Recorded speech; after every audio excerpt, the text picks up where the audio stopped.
Be ready. 5 seconds.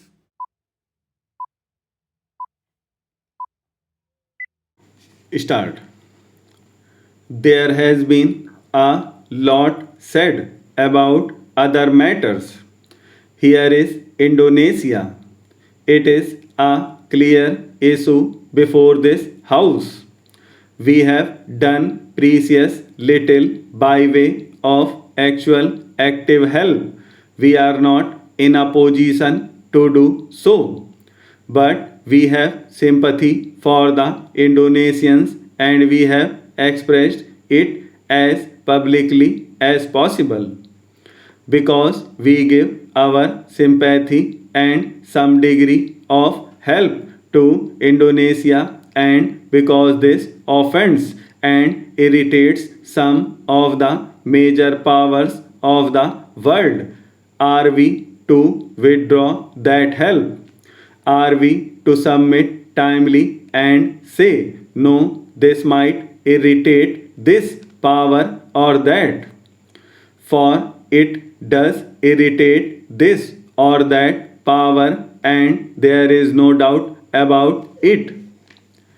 Naturally, we cannot, as a government, go as far as we might have done as a non official organization in which we can express our opinions as frankly and as aggressively as possible. Speaking as a government, we have to moderate our language.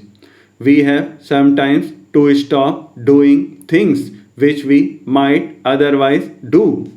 Nevertheless, the fundamental thing is whether we sympathize and openly sympathize with a country like Indonesia in her struggle for freedom or not. That applies not to Indonesia only but to several other countries.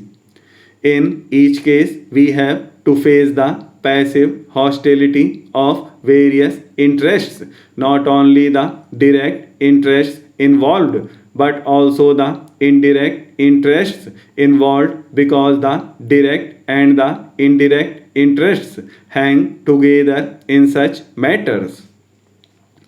It is an astonishing thing to see how for many months the Good Offices Committee has functioned in Indonesia. They are all good people, and it happens that the secretary of the committee is an Indian.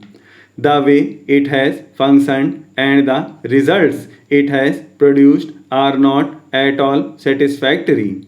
If this House is dissatisfied with what the Security Council has done this year or considered in regard to Kashmir, they would be still more dissatisfied.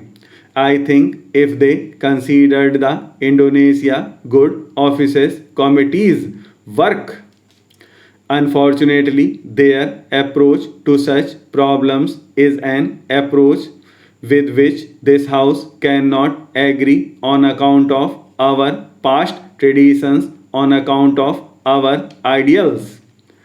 I am not talking in terms of this block or that block. I am talking independently of the blocks as they have appeared on the world stage.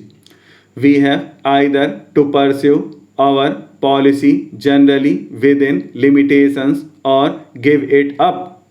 The problem before us was that if that veto was removed by a vote or decision of the United Nations, there was little doubt that the United Nations would cease to be that very instant. That was the choice. It was not a question of liking the veto on behalf of India as on behalf of many countries. It was stated openly that we disliked the veto and that it should go. It was pointed out, however, that this could only come about by some kind of general agreement. We agree with what my friend said that the United Nations, in spite of its failing and weaknesses, is something that is good. It should be encouraged and supported in every way and should be allowed to develop into some kind of world government or world order.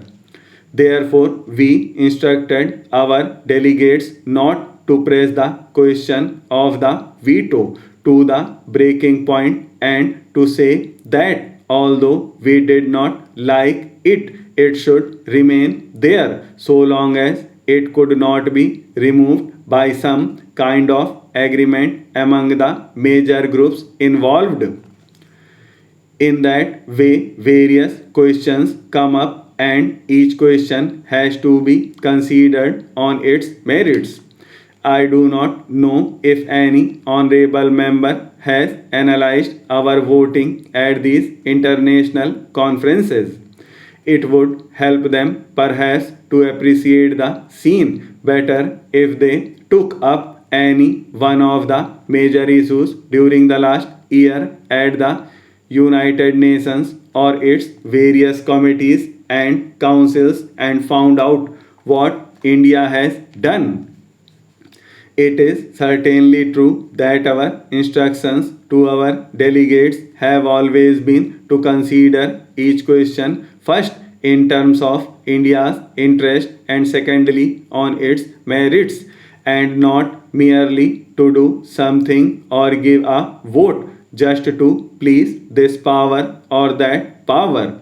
Though, of course, it is perfectly natural that in our desire to have friendship with other powers, we avoid doing anything which might irritate them. As a matter of fact, we go as far as possible to try and win them over. It is not our purpose to enter into other people's quarrels. Our general policy has been to avoid entering into anybody's quarrels. If I may say so, I have come more and more to the conclusion that the less we interfere in international conflicts, the better, unless, of course, our own interest is involved, for the simple reason that it is not in consonance with our dignity just to interfere without producing any effect. We should either be strong enough to produce some effect or we should not interfere at all in this matter. Mr. Chairman, sir, so far as the rural banks are concerned, they will help the rural poor. But so far as I know, the number of banks which are going to be started is very small according to the requirements of the rural people.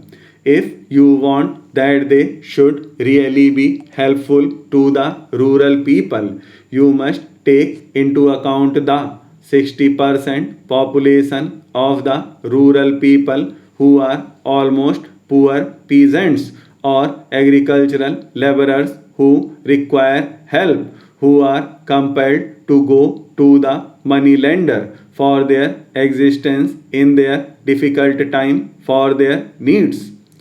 If the government is really going to help them, then it requires finance. Those families as a whole in India will number a minimum of 6 crores.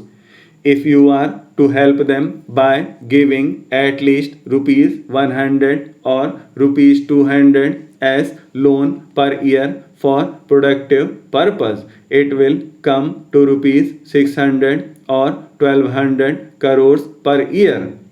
Then the purpose of the government will be really helpful to the poor people.